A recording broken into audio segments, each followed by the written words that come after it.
উচ্চ প্রাথমিক শিক্ষক নিয়োগে দীর্ঘদিনের অপেক্ষার অবসান। কলকাতা হাইকোর্টের নির্দেশ মেনে 2016 সালের SL/ST প্যানেলের অপেক্ষারত প্রার্থীদের কাউন্সেলিংয়ের বিজ্ঞপ্তি প্রকাশ করেছে স্কুল সার্ভিস কমিশন। কমিশনের তরফে জানানো হয়েছে, আগামী 21 জুলাই থেকে সহকারী শিক্ষক পদে কাউন্সেলিং শুরু হবে।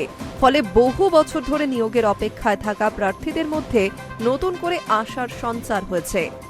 মঙ্গলবার প্রকাশিত বিজ্ঞপ্তিতে জানানো হয়েছে, কাউন্সেলিংয়ের পুরো প্রক্রিয়া সেন্ট্রাল স্কুল সার্ভিস কমিশনের দফতরে অনুষ্ঠিত হবে।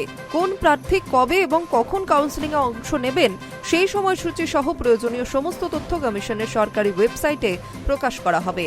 তাই সংশ্লিষ্ট প্রার্থীদের নিয়মিত ওয়েবসাইটে নজর রাখার পরামর্শও দেওয়া হয়েছে। উল্লেখ্য, চলতি বছরের 21 মে কলকাতা হাইকোর্ট 1241 জন অপেক্ষারত প্রার্থীর কাউন্সেলিং সম্পন্ন করার নির্দেশ দেয়। সেই নির্দেশ অনুসারে প্রথম পর্যায়ে 1177 জন প্রার্থীর কাউন্সেলিং হবে। তবে 64 জন প্রার্থীর কাউন্সেলিং আপাতত স্থগিত রাখা হয়েছে। কমিশন সূত্রে খবর, তাদের বিষয়ে পরবর্তী সময় আদালতের নির্দেশ বা পৃথক বিজ্ঞপ্তি জারি করা হতে পারে। প্রসঙ্গত, উচ্চ প্রাথমিক শিক্ষক নিয়োগের পরীক্ষা অনুষ্ঠিত হয়েছিল 2015 সালে এবং 2016 সালে প্রকাশিত হয়েছিল মেধা তালিকা বা প্যানেল।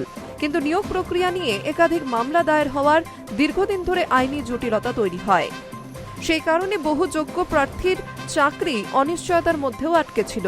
যদিও পরবর্তী সময়ে শূন্য পদে 10,000-এরও বেশি প্রার্থীর নিয়োগ সম্পন্ন হয়েছে, তবুও একাংশ অপেক্ষারত প্রার্থীর ভবিষ্যৎ অনিশ্চিতই থেকে গিয়েছিল।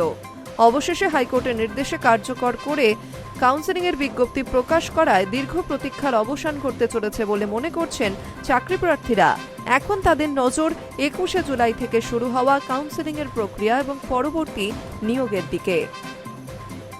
High News network.